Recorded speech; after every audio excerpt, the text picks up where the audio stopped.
नमस्कार दोस्तों, स्वागत है आपका लर्न विद अंजू चैनल पर। दोस्तों, उत्तर प्रदेश के कैबिनेट मिनिस्टर ओपी राजभर ने एक नया पत्र जारी किया है, लेकिन यह कोई नई मांग नहीं है। राजभर कहते हैं कि ओबीसी आरक्षण का बंटवारा होना चाहिए। अभी तक ओबीसी का लाभ केवल कुछ जातियों को ही मिल रहा है।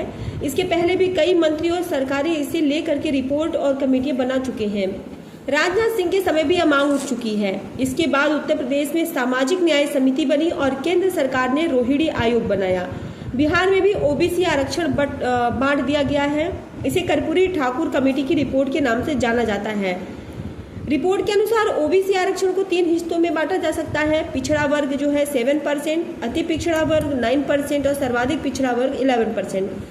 हालांकि यह रिपोर्ट सरकार को सौंपी जा चुकी है, पर अभी लागू नहीं हुई है। राजभर ने यह पत्र अनुप्रिया पटेल को भेजा है। पत्र में कहा गया है कि सामाजिक न्याय समिति की रिपोर्ट के अनुसार 27% आरक्षण को 3 हिस्सों में बांटकर लागू किया जाए और इसे त्रिस्तरीय पंचायत चुनाव और सरकारी नियुक्तियों में भी लागू किया जाए। पत्र में यह भी लिखा है कि विपक्षी दल क्यों खुलकर बात नहीं कर रहे हैं। सपा, बसपा और अन्य पार्टियां अब तक इस पर चर्चा क्यों नहीं कर रही हैं। अनुप्रिया पटेल की जो पार्टी का है वो स्टैंड ये है कि पहले जातिगत जनगणना होनी चाहिए, 50% बाउंडेशन बढ़ाकर फिर आरक्षण बांटा जाए। और ये पत्र भेजा किसे किसे है राजभर ने, तो लालू प्रसाद यादव को, कांग्रेस को, बीजेपी, मायावती, अखिलेश यादव, संजय निषाद और मीडिया। ये अभी जो है रोहिणी कमीशन लागू करो, ये सोशल मीडिया पे ट्रेंडिंग में भी रहा है। रोहिणी आयोग की रिपोर्ट में खुलासा हुआ कि ओबीसी आरक्षण का 97% लाभ सिर्फ 25% जातियों को मिल रहा है। बाकी 983 जातियां जो हैं वो वंचित हैं। कुछ लोग चाहते हैं कि कुछ जातियों को आरक्षण से बाहर किया जाए और उन्हें सामान्य वर्ग में भेजा जाए, जहां पे 10% आरक्षण होता है। बिहार में कर्पूरी ठाकुर फार्मूला के अनुसार पिछड़ा वर्ग अति पिछड़ा वर्ग में बांटा गया। जमींदार और भूमिहीन ओबीसी के लिए अलग अलग नियम। यह फार्मूला काफी सफल रहा और यूपी में इसे लागू करने की मांग भी है। तो फ्रेंड्स, यह थी आज की ओबीसी आरक्षण की वायरल खबर। आप अपने विचार कमेंट में लिखें और चर्चा करें ताकि सुधार संभव हो। आइए बढ़ते हैं हम अगली खबर की तरफ। तो यूपी में इस बार आंगनबाड़ी भर्ती कुल 69,000 पदों के लिए हो रही है। पहले लगभग 45,000 पद थे, लेकिन अब बढ़कर 69,000 हो गए हैं। सहायिकाओं के पद जो है 61,254 है। आंगनवाड़ी कार्यकर्ती के पद जो है लगभग 8,000 हैं।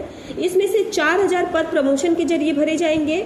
अगर पूरी तरह भरे नहीं जा सके तो डायरेक्ट भरे जाएंगे। सैलरी इसमें क्या होगी, आंगनवाड़ी कार्यकर्ती की सैलरी जो होती है वो 7500 रुपए जो महीने होती है और सहायिका की 3,750 रुपए प्रतिमाह होती है। अब इसकी एलिजिबिलिटी और उम्र सीमा क्या होगी, तो इंटरमीडिएट पास महिलाएं आवेदन कर सकती हैं। सहायिकाओं की उम्र सीमा जो है 50 साल तक है। कार्यकर्तियों की उम्र सीमा अलग अलग नियमों के अनुसार है। आवेदन की प्रक्रिया ये होगी कि ऑफिशियल पोर्टल upanganwadi.in पे जाकर के आपको आवेदन करना होगा। इसमें आप नाम, पिता का नाम, जिला, मोबाइल नंबर, पासवर्ड और आधार नंबर डालकर आवेदन कर सकते हैं।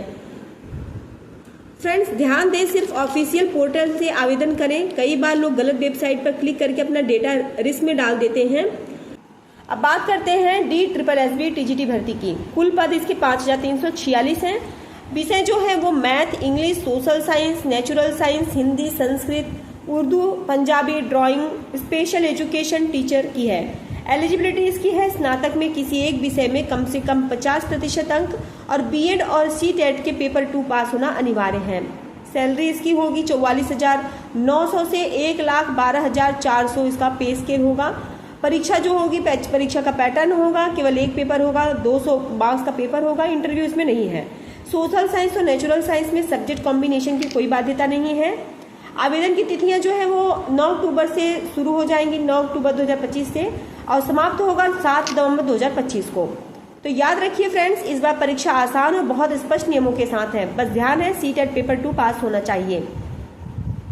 हमेशा ऑफिशियल पोर्टल से ही आवेदन करिएगा। सभी दस्तावेज सही और अपडेटेड रखिएगा। समय से पहले आवेदन करना बेहतर होगा, क्योंकि फिर जो साइट होती है वो हैंग होने लगती है और अप्लाई आप नहीं कर पाते हैं। अगर वीडियो आपको पसंद आया हो तो लाइक और शेयर करें, चैनल को सब्सक्राइब करें ताकि नई भर्ती की जानकारी सबसे पहले आपको मिले। धन्यवाद। लर्न विद अंजू चैनल के साथ जुड़े रहिए। जय हिंद।